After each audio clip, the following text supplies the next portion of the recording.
Hello, sorry, I don't know if that's the face you started on. I'm opening up a brand new laptop charger. Um, and it made a little crinkle noise, and I'm like, "No, don't break your little cords. You're so new." It's got a little hat on. Look at his little hat. I'm enjoying. Oh, I dropped him. Me and no one are enjoying his little hat. Um, yeah, that's it. I've been today, excuse me, again. I will not be in on Saturday because I will be moving in. Oh, wow, now there's 3 people. Because I will be moving into my apartment in Los Angeles. So if you come here on Saturday and you're like, what happened to her? Moving into Los Angeles happened to me. And that's going to be weird because then I'm going to have no desk or bed for 3 weeks. Which is fine, people have dealt with a lot worse. I'll just live downstairs in my desk room in that bed. And that will be a thing that will happen to me. So packing is always saddy day.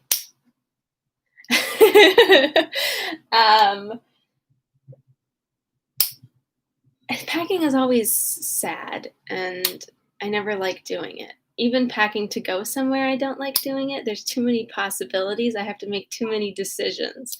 I'm the type of person who's like, I know what I'm going to wear. Oh, nice stain. That is much better than mine. No, we have a guest room downstairs that I'm just going to sleep in. And eventually I'll have a new bed for 1 week, and then because we bought another one to put in my room where there is not currently a bed, or where there will not be a bed after Saturday. But I'm also pet sitting, so that works out just fine. Okay, let me plug this in. Everybody cross your fingers. This works. Are everyone's fingers crossed? I can't tell because it's virtual. Hello. Okay, well, the good news is it's working. Woohoo! My the one that came with this computer, the part right next to the computer was like frayed, and like its wires were all sticking out, and then the one that I bought offline for cheap was making literal snap, crackle, and pop noises. So sometimes cheaper is not better. Okay, so let's get into Wuthering Heights.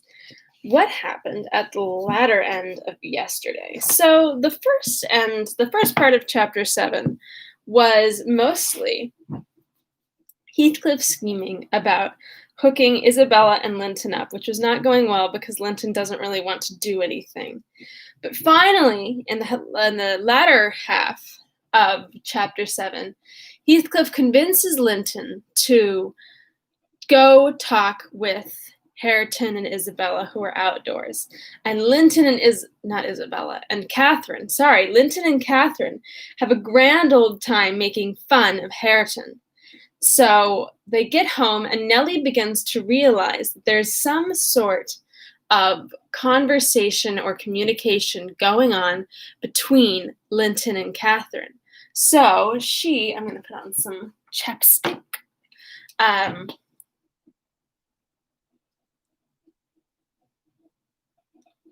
So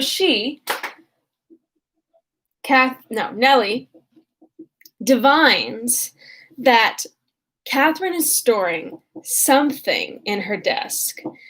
So Nellie breaks in and reads all of the letters, which are from Linton to her, and they're all these little kitty love letters. And Nellie's like, this shall not stand. So she steals the letters. Catherine is like, who took my letters? And the dad's like, what letters? No, okay. Catherine's like, oh my God, something's wrong. And the dad's like, what's wrong, honey? And she's like, okay, he definitely didn't take them. And then she's like, Nellie? And Nellie's like, I have done nothing wrong ever in my life. So Nellie's like, we burn the letters or we show them to your father. And Isabella's like, burn them. Sorry, I want to call her Isabella. And Catherine's like, burn them. And Nellie's like, okay. And then Isabella's like, no, I want some. And Nellie's like, I'm going to tell your dad. And she's like, burn them. So all of the letters have been burnt. And Nellie, in her naivete, thinks that this will put an end to the romance, not knowing that literally nothing can stop young, horny teenagers. Abstinence is not the answer, folks. It's still gonna happen. So just teach people about all the forms of sex education. And that's that on that. Let's do it. Wait, Catherine or Nellie? I was ready for you to like respond. Okay. Let's do this. It's a short chapter today.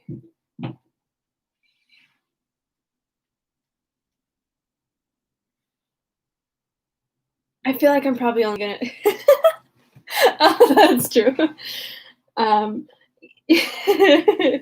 Yeah, Catherine. She's extremely spoiled and holier than thou. And like, if she wasn't extremely spoiled, she'd probably be just fine. She's extremely spoiled. I'm only gonna do one chapter today. The cats. I don't know if you guys have heard of my cat saga. It's very important. But I'm cat sitting, and there are like 4 of them, and like I'm the only one there, obviously. So like I'll sit somewhere, and like there's just like 3 cats looking at me. And so we were like watching a movie, and then if I moved, like all 3 cats turn, and I'm like, no, it's just me here. It's nice. I get the undivided attention of 3 cats. The 4th cat is like, you mean nothing to me. Bold of you to assume you mean anything to me. And just keeps her distance. And of course she shows up for food, but that's all. They also have fish. It's great. Okay. Enough of the cat saga. Let's do the Wuthering Heights saga. Wuthering Heights, Volume 2, Chapter 8. Summer drew to an end, and early autumn. It was past Michaelmas. I'm pretty sure Michaelmas is Christmas. Because some other books have talked about Michaelmas and never Christmas, and I can only assume. But somebody can back me up or shoot me down about that. Okay. But the harvest was late that year, and a few of our fields were still uncleared. Mr. Linton and his daughter would frequently walk out among the reapers. At the carrying of the last sheaves, they stayed till dusk, and the evening happening to be chill and damp, my master caught a bad cold that, steadying obstinately on his lungs, confined him indoors throughout the whole of winter, nearly without intermission. Poor Cathy, frightened from her little romance, had been considerably sadder and duller since its abandonment, and her father insisted on her reading less and taking more exercise. She had his companionship no longer. I esteemed it a duty to supply its lack as much as possible with mine, an inefficient substitute, for I could only spare 2 or 3 hours from my numerous diurnal occupations to follow her footsteps, and then my society was obviously less desirable than his. On an afternoon in October, or the beginning of November, a fresh watery afternoon, when the turf and paths were rustling with moist, withered leaves, and the cold blue sky was half hidden by clouds, dark gray streamers, rapidly mounting from the west and boding abundant rain, I requested my young lady to forego her ramble because I was certain of showers. She refused, and I unwillingly donned a cloak and took my umbrella to accompany her on a stroll to the bottom of the park, a formal walk which she generally affected if low-spirited, and that she invariably was when Mr. Edgar had been worse than ordinary. A thing never known from his confessions, but guessed by both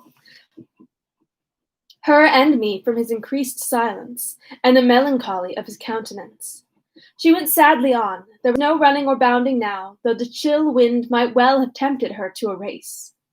And often, from the side of my eye, I could detect her raising a hand and brushing something off her cheek. I gazed round for a means of diverting her thoughts. On one side of the road rose a high, rough bank where hazels and stunted oaks, with their roots half exposed, held uncertain tenure. The soil was too loose for the latter, and the strong winds had blown some nearly horizontal. In summer, Miss Catherine delighted to climb among these trunks and sit in the branches, swinging 20 feet above the ground, and I pleased with her agility and her light, childish heart, still consider it proper to scold every time I caught her at such an elevation, but so that she knew there was no necessity for descending. From dinner to tea, she would lie in her breeze-rocked cradle, doing nothing except singing old songs, my nursery lore, to herself, or watching the birds, joint tenants, feed and entice their young ones to fly, or nesting with closed lids, half thinking, half dreaming, happier than words can express. Look, miss, I exclaimed, pointing to a nook under the roots of one twisted tree. Winter is not here yet. There's a little flower up yonder, the last bud from the multitude of bluebells that clouded these turf steps in July with a lilac mist. What a phrase! Will you clamber up and pluck it to show Papa? Kathy stared a long time at the lonely blossom trembling in its earthy shelter, and replied at length, No, I'll not touch it. But it looks melancholy, does it not, Ellen? Yes, I observed, about as starved and sackless as you. Your cheeks are bloodless. Let us take hold of hands and run. You're so low, I dare say I shall keep up with you. No, she repeated, and continued sauntering on, pausing at intervals to muse over a bit of moss or a tuft of blanched grass, or a fungus spreading its bright orange among the heaps of brown foliage, and ever and anon her hand was lifted to her averted face. Catherine, why are you crying, love? I asked, approaching and putting my arm over her shoulder. You mustn't cry because Papa has a cold. Be thankful it is nothing worse. She now put no further restraint on her tears. Her breath was stifled by sobs. Oh, it will be something worse, she said. And what shall I do when Papa and you leave me and I am by myself? I can't forget your words, Ellen. They are always in my ear. How life will be changed, how dreary the world will be when Papa and you are dead. None can tell whether you won't die before us. That is not comforting, Nellie. I replied, It's wrong to anticipate evil. We'll hope there are years and years to come before any of us go. Master is young, and I am strong and hardly 45. Oh my God, last we heard you were 27. My mother lived till 80, a canty dame to the last. And suppose Mr. Linton were spared till he saw 60. That would be more years than you have counted, miss. What? Of course it's more years than she has counted. And would it not be foolish to mourn a calamity above 20 years beforehand?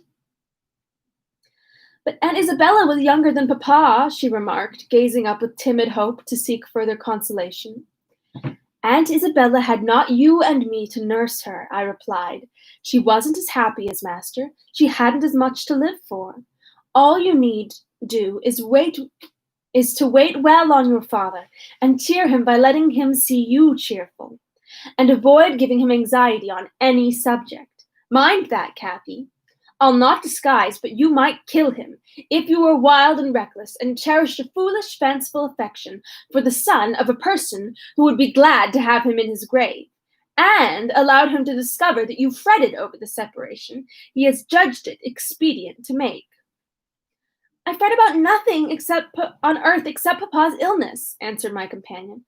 I care for nothing in comparison with Papa, and I'll never, while I have my senses, do an act or say a word to vex him. I feel like that's wrong, though. I love him better than myself, Ellen, and I know it is by this. I pray every night that I may live after him, because I would rather be miserable than that he should be. That proves I love him better than myself. Good words, I replied, but deeds must prove it also. And after he is well, remember you don't forget